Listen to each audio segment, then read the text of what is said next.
इस बिल में यह प्रावधान है कि केंद्र सरकार एक स्पेशल टास्क फोर्स का गठन कर सकती है इन्वेस्टिगेशन के लिए, और एक बार जांच शुरू हुई तो घड़ी की गिनती चलने लगती है न्याय के पक्ष में।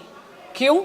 क्योंकि ये बिल ये प्रावधान भी देता है कि हर स्टेट और हर यूनियन टेरिटरी में एक स्पेशल फास्ट ट्रैक कोर्ट का गठन हो। यही नहीं, इन्वेस्टिगेशन एजेंसीज को ये बिल ये कहता है कि आपको मात्र 2 महीने के अंदर अंदर पूरी की पूरी प्रक्रिया समाप्त करनी है, और जो फास्ट ट्रैक कोर्ट है उसको पूरा का पूरा ट्रायल 3 महीने के भीतर भीतर खत्म कर अपना फैसला देना है। डे टू डे ट्रायल के साथ साथ यह भी प्रावधान इस संशोधन में दिया गया है कि स्पेशल पब्लिक प्रोसिक्यूटर्स अपॉइंट करे जाएंगे। उनका एकमात्र काम होगा केवल और केवल इस प्रकार के मुकदमों की पैरवी करना, और किसी भी प्रकार की अननेसेसरी एडजर्नमेंट कोर्ट नहीं देगा। अगर किसी भी प्रकार की एडजर्नमेंट कोई भी पक्ष अगर लेगा तो उसके रीजंस जज राइटिंग में नोट कर देगा। और अगर किसी मुजरिम को यह लगता है कि अरे अपील कर वहां पर अपील का टाइम लंबा खींच लूंगा, तो अध्यक्ष जी मैं ये कहना चाहूंगी कि उसका भी ये उम्मीद पूरी तरह समाप्त करता है ये संशोधन।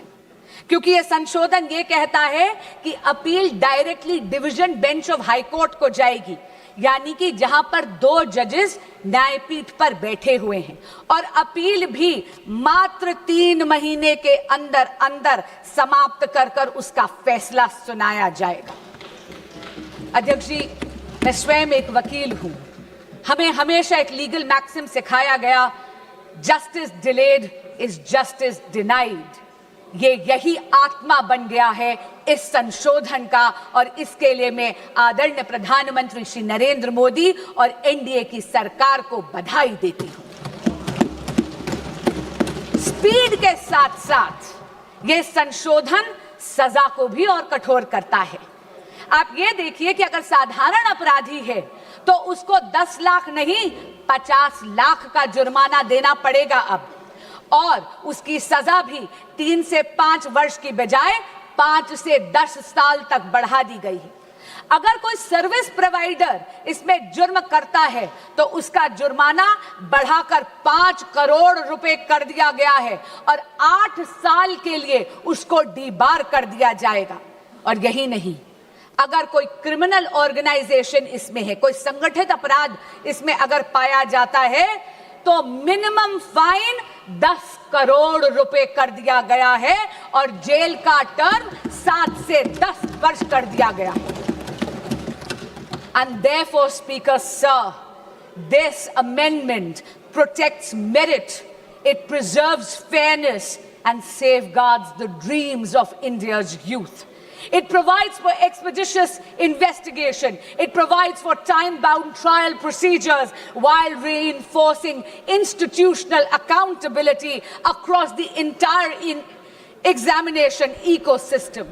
This amendment is the product of a responsive governance by a responsible Modi government.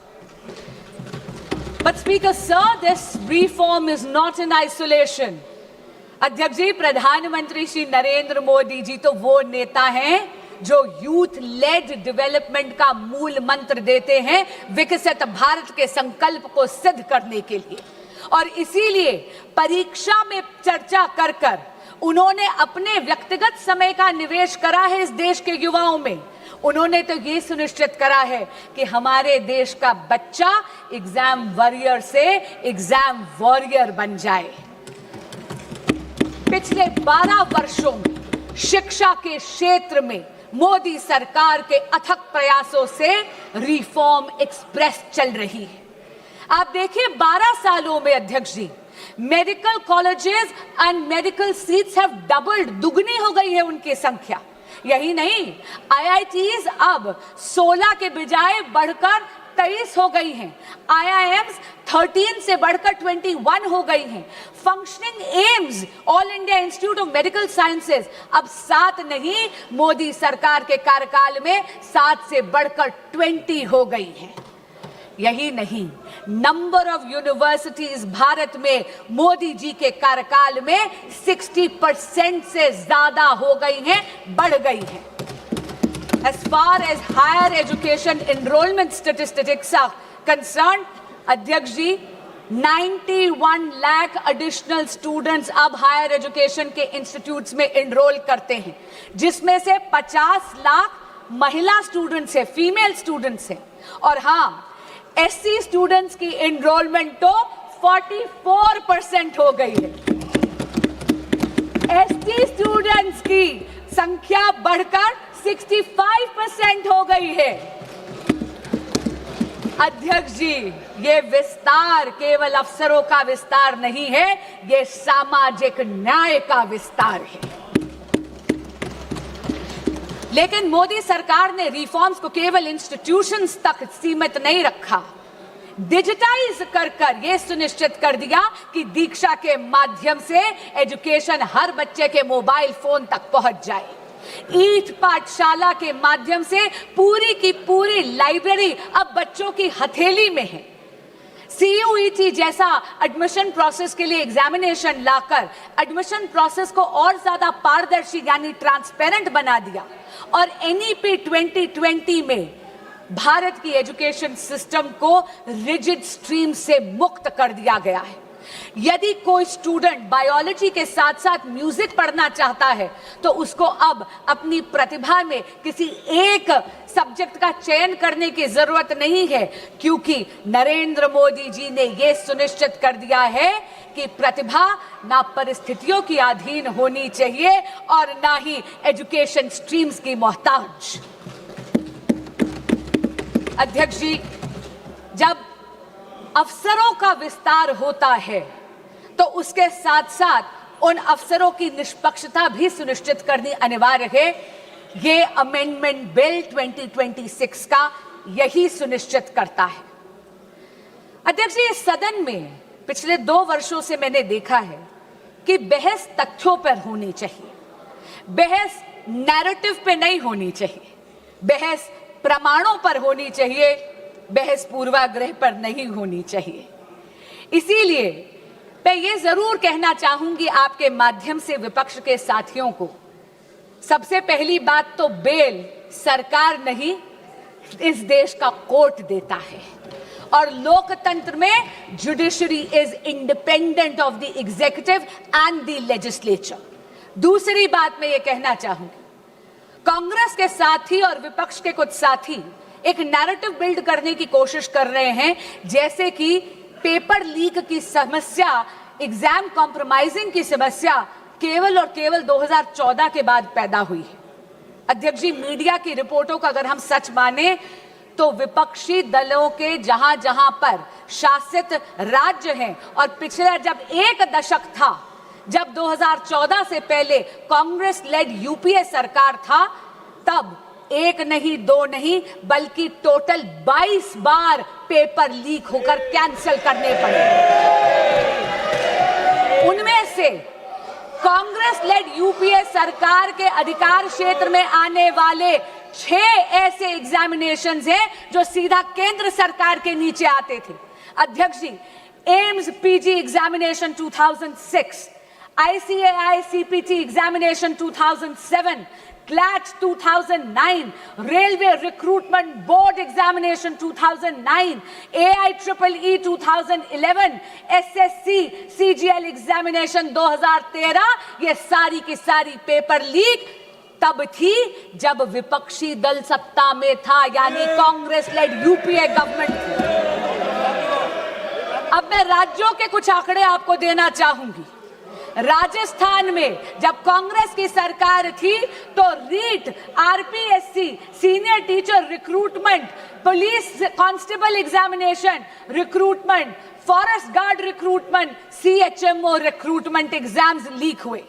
TMC की जब सरकार थी, पश्चिम बंगाल में टीचर रिक्रूटमेंट स्कैम में सुप्रीम कोर्ट ने 27,753 अपॉइंटमेंट्स को कैंसल करा गया, क्योंकि उन्होंने उसमें फ्रॉड और मैनिपुलेशन पाया। यही नहीं, जब बीआरएस की सरकार थी तेलंगाना में, तो टीएसपीएससी पेपर का लीक हुआ। उत्तर प्रदेश में जब सपा की सरकार थी, तो police constable recruitment paper leak हुआ। तब तो सॉल्वर गैंग्स और ऑर्गेनाइज्ड एग्जाम फ्रॉड के गैंग्स वहां ऑपरेट करते थे। और हाल ही में पंजाब में, ये तो इसी साल की बात कर रही हूं, फार्मेसी ऑफिसर रिक्रूटमेंट एग्जामिनेशन में तो हाई टेक यानी ब्लूटूथ का इस्तेमाल कर उस पेपर को कॉम्प्रोमाइज करना गया। पर मैं पूछना चाहती हूं, इससे पहले कि विपक्ष मुझ पर यह इल्जाम लगाए that I am talking about whataboutery. This is not about whataboutery, but I am calling out the opposition on its selective outrage. मैं पूछना चाहती हूं विपक्ष से कि अगर ये सिद्धांत की लड़ाई है, तो सिद्धांत सरकार देख के बदल कैसे जाता है। मैं पूछना चाहती हूं कि अभी खड़े होकर इन्होंने तत्कालीन केंद्रीय शिक्षा मंत्री की बात करी, क्या माननीय गौरव गोगोई जी ने अभी तक पंजाब के एजुकेशन मिनिस्टर का इस्तीफा मांगा है या नहीं? यही बात नहीं है अध्यक्ष जी, एक सिंगल प्रोफेशनल टेस्टिंग एजेंसी की मांग पिछले 30 साल से इस देश में पेंडिंग थी। 1986 की जो नेशनल पॉलिसी थी एजुकेशन की, उसका जब प्रोग्राम ऑफ एक्शन 1992 में आया, तब ये मांग उभर कर आई। इसको आईआईटी डायरेक्टर्स कमेटी ने 2010 में रीइटरेट करा, इसे दोहराया, लेकिन ये मांग इसको अनदेखा कर दिया कांग्रेस पार्टी और यूपीए ने। क्यों? क्योंकि उनको कोई फर्क नहीं पड़ रहा था कि इस देश के युवा का भविष्य कसौटी पर नहीं उखड़ रहा था। उनको कोई फर्क नहीं पड़ रहा था कि इस देश के युवा का भविष्य उसकी बलि दी जा रही थी। ये तो नरेंद्र मोदी की सरकार आई, एनडीए की सरकार आई, तो 2017 में एनटीए का गठन हुआ। अध्यक्ष जी, जहां पर कांग्रेस शासित यूपीए ने पॉलिसी वैक्यूम करा, वहीं पर अगर मैं जेनजी की भाषा को बोरो करूं, then I will have to say Modi ji clocked it and provided a legislative solution. But while Narendra Modi provided an anti-paper leak law, a very robust law, which today is being even more formidable, all that the opposition did was chase political opportunism. अध्यक्ष जी, फर्क साफ है, फर्क केवल सरकार का नहीं, फर्क सोच का भी है। यूपीए का मंत्र है delay, deflect and deny, Modi का मंत्र है डिटेक्ट, डिसाइड एंड डिलीवर।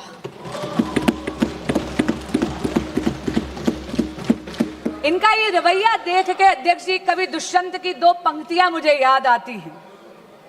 तुम्हारे पैरों के नीचे कोई जमीन नहीं है, तुम्हारे पैरों के नीचे कोई जमीन नहीं है, कमाल है कि फिर भी तुम्हें यकीन नहीं है। अध्यक्ष जी, अपनी वाणी को विराम देने से पहले मैं ये जरूर कहना चाहूंगी कि बात राजनीति की नहीं है, बात इस देश के युवाओं की है। और इस देश के युवाओं का भविष्य किसी भी राजनीतिक विचारधारा या दल की डिफरेंसेस से ऊपर है।